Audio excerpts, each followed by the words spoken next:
Czytanie z Księgi Rodzaju.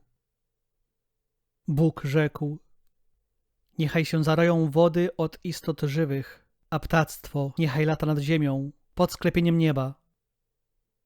Tak stworzył Bóg wielkie potwory morskie i wszelkiego rodzaju pływające istoty żywe, którymi zaroiły się wody, oraz wszelkie ptactwo skrzydlate różnego rodzaju. Bóg, widząc, że były dobre, pobłogosławił je tymi słowami: bądźcie płodne i mnóżcie się, abyście zapełniały wody w morzach, a ptactwo niechaj się rozmnaża na ziemi. I tak upłynął wieczór i poranek, dzień 5. Potem Bóg rzekł: niechaj ziemia wyda istoty żywe różnego rodzaju, bydło, zwierzęta pełzające i dzikie zwierzęta według ich rodzajów. I stało się tak. Bóg uczynił różne rodzaje dzikich zwierząt, bydła i wszelkich zwierząt pełzających po ziemi. I widział Bóg, że były dobre. A wreszcie rzekł Bóg: uczyńmy człowieka na nasz obraz, podobnego nam.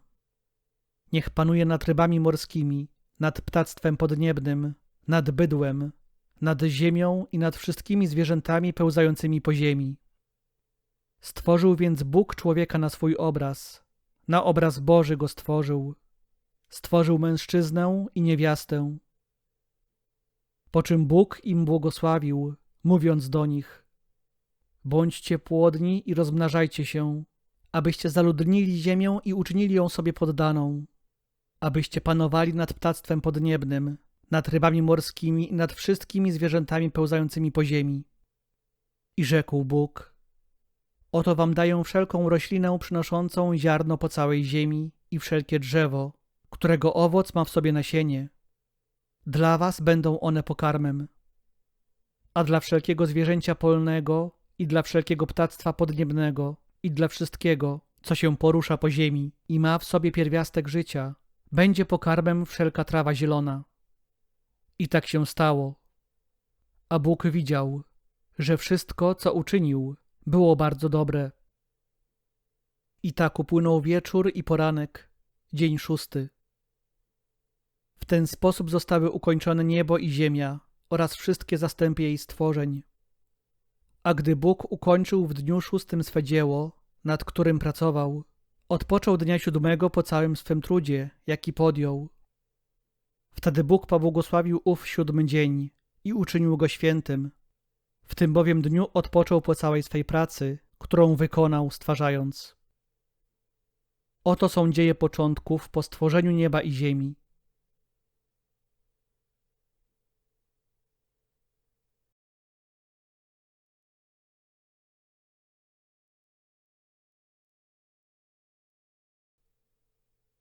Słowa Ewangelii według świętego Marka.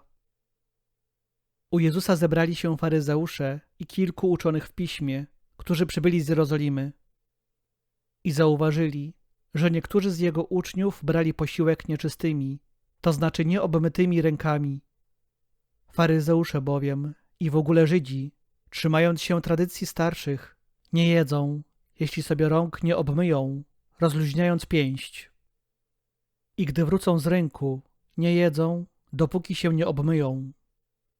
Jest jeszcze wiele innych zwyczajów, które przejęli i których przestrzegają, jak obmywanie kubków, dzbanków, naczyń miedzianych. Zapytali go więc faryzeusze i uczeni w piśmie: dlaczego twoi uczniowie nie postępują według tradycji starszych, lecz jedzą nieczystymi rękami? Odpowiedział im: słusznie prorok Izajasz powiedział o was, obłudnikach, jak jest napisane: ten lud czci mnie wargami, lecz sercem swym daleko jest ode mnie. Ale czci mnie na próżno, ucząc zasad podanych przez ludzi. Uchyliliście przykazanie Boże, a trzymacie się ludzkiej tradycji, dokonujecie obmywania dzbanków i kubków. I wiele innych podobnych rzeczy czynicie. I mówił do nich: sprawnie uchylacie Boże przykazanie, aby swoją tradycję zachować. Mojżesz tak powiedział: czcij ojca swego i matkę swoją, oraz kto złorzeczy ojcu lub matce, niech śmierć poniesie. A wy mówicie, jeśli ktoś powie ojcu lub matce, korban, to znaczy darem złożonym w ofierze jest to, co miało być ode mnie wsparciem dla ciebie, to już nie pozwalacie mu nic uczynić dla ojca ani dla matki. I znosicie Słowo Boże ze względu na waszą tradycję, którą sobie przekazaliście. Wiele też innych tym podobnych rzeczy czynicie.